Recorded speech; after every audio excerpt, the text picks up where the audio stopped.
बाबा रामदेव के नमाज वाले बयान पर बवाल, सपा सांसद ने दी कुरान पढ़ने की सलाह। योग गुरु बाबा रामदेव के इस्लाम और मुसलमानों पर दिए बयान पर बवाल मच गया है। मुस्लिम धर्म गुरुओं ने जहां रामदेव के बयान की आलोचना की तो सपा सांसद शफीकुर रहमान ने आरोप लगाया कि रामदेव बीजेपी को फायदा पहुंचाने की कोशिश कर रहे हैं। इतना ही नहीं, उन्होंने बाबा रामदेव को कुरान पढ़ने की भी सलाह दी। दरअसल बाबा रामदेव ने राजस्थान के बाड़मेर में आयोजित एक धर्म सभा को संबोधित करते हुए कहा था कि इस्लाम धर्म मतलब सिर्फ नमाज पढ़ना है। मुसलमानों के लिए सिर्फ नमाज पढ़ना जरूरी है और नमाज पढ़ने के बाद कुछ भी करो, सब जायज है। चाहे हिंदुओं की लड़कियों को उठाओ, चाहे जिहाद के नाम पर आतंकवादी बनकर जो मन में आए वो करो। के बड़ों को करना, एक तो छोटी बेटियों ने योग घणो अच्छो करो, एक बार जोरदार ताली बजाओ इन वास्ते। ऐसे अपने सब बच्चों को सुबह योग कराओ। क्या कराना है सुबह बच्चों को? अब कोई मुसलमान से पूछो थारो धर्म क्या है, वो कहे कि बस 5 बार नमाज पढ़ो, फिर जो मनवा वो करो, चाहे हिंदुओं की छोरियों में ठाके लाओ, चाहे जो भी पाप करना है करो। वो इस्लाम का मतलब नमाज समझते हैं। घणे पाप करते हैं हमारे बहुत से मुस्लिम भाई, लेकिन नमाज जरूर पढ़े मेरे बेटा, क्योंकि उनको यही सिखाएगा बस नमाज पढ़ो, बाकी जो करना है करो।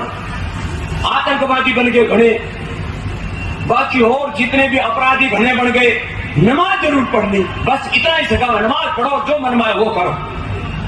ऐसा हिंदू धर्म नहीं है। तो ईसाई क्या सिखाते हैं? बोले बस वो चर्च में जाओ, उठे चाहे दिन में भी मोमबत्ती जलानी हो जलाओ और ईसा मसीह के सामने खड़े हो जाओ, सारे पाप नष्ट। और उनका स्वर्ग का मतलब है टखने के ऊपर पैजामा पहनो, मूंछ कटवा लो, टोपी पहन लो। ऐसा कोई कुरान कहता है या ऐसा इस्लाम कहता, मैं नहीं कह रहा हूं, लेकिन ऐसा ही कर रहे लोग कि बस फिर तुम्हारी जन्नत में जगह पक्की। और जन्नत में क्या मिले? जन्नत में हुर्र मिले और उठे दारू पीने की बोले।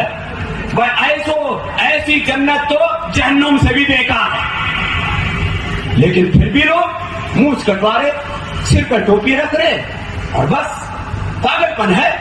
इस्लाम महान, और सारी दुनिया को इस्लाम में तब्दील करना, लोग इसी चक्कर में पड़े। तो रामदेव क्या मुसलमान को जानते हैं? मुसलमान हो गए क्या वो? जो मुसलमानों के हालात बताने लगे, क्या वो मुसलमान हो गए क्या? हैं?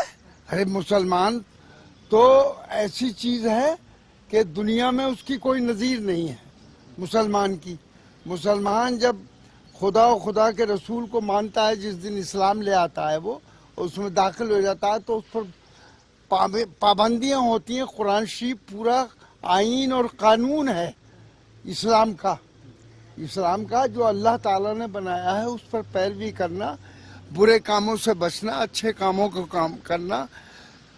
कि किसी की बेटी है, उसकी बेटी को भी अपनी बेटी समझना, और बहरहाल लोगों के साथ अच्छा सलूक, अच्छा बर्ताव करना और मोहब्बत करना। नफरत नहीं करनी चाहिए, बल्कि लोगों को के साथ, अगर उसके पड़ोस में भी कोई रहता है, अगर वो भूखा सो जाता है और उस मुसलमान के पड़ोस में कोई हिंदू भी रहता है और वो भूखा सो जाता है, तो कल को उसको अल्लाह के सामने जवाब देना होगा कि तूने ये क्यों नहीं देखा, तेरे पड़ोस में आग नहीं जली, धुआं नहीं उठा, लेकिन उसके बच्चे भूखे सो गए।